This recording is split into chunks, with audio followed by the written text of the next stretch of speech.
بسم الله الرحمن الرحیم. السلام علیکم ورحمت الله وبرکاته. امید در کوم چې تاسو ټول په ټیک ټاک کې الله پاکم خوشاله آباد ساته. الله پاک دې زمونږ استادو کورونو زمونږ استادو د جانونو دا رنګ زمونږ استادو د مال الله پاک دې حفاظت وکړي. نن چې کومه زمونږ وظیفه را دا وظیفه را د باران حواله سره کله چې باران د حد نه داسې واشي نو بیا محترمو دا به نقصان کوي.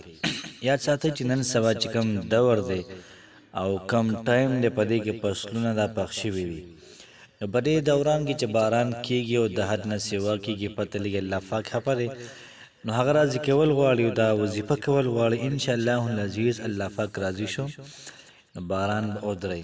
که چېرته باران ونه درېدو دا ټول فصلونه به تباشي او دغه رنګ زموږ معیشت دا به لاندې پرېوځي.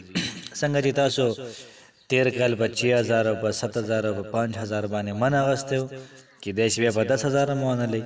نو دغه رنګې د باران د درېدو لپاره سوال پکار دی. بعضې هلکه داسې وي چې د هغوی داسې کمرې وي چې هغه بلکل کچه وي هغه راساسي دغه رنګې دیوالونه کچه وي هغه را پرېوځي ګاډر پکې راوښویږي.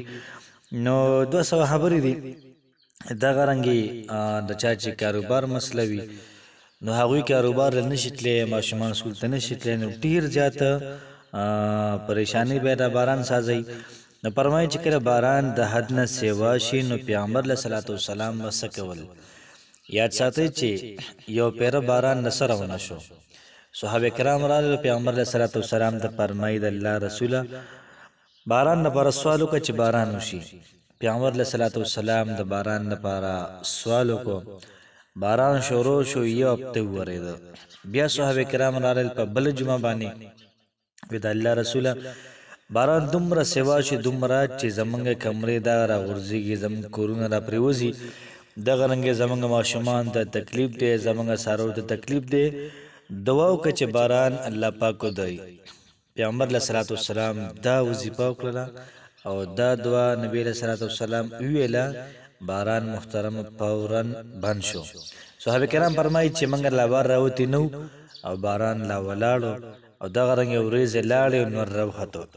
نو ډېره زیاته بهترینه وظیفه ده او دا وظیفه بخاري شریف کې هم شته مسلم شریف کې هم دا شته دی. وظیفه داسې ده چې موږ به 11 پیرې درود شریف وایو بیا به د هغې نه بعد 3 پیرې به استغفر الله استغفر الله استغفر الله وایو بیا به د هغې نه بعد د الفاظ وایو اللهم حوالینا ولا علینا اللهم علی الاکام والضراب وبطون الاودیة ومنابت الشجر. نو که څوک دا اوږده ویلی شي دا دې وایي که اوږده نشي ویلی صرف دې دا ووایي چې اللهم حوالینا ولا علینا صرف دې دومره ووایي. انشاءالله العزیز د دې وظیفې په توفیل باندې د دې په برکت باندې الله پاک به باران د ختم کړي او دغه رنګې کمرې به د راپرېوتو نه بچ شي فصلونه به د خرابېدو نه بچ شي. الله پاک هم خوشحاله آباد ساته. السلام علیکم ورحمت الله وبرکاته.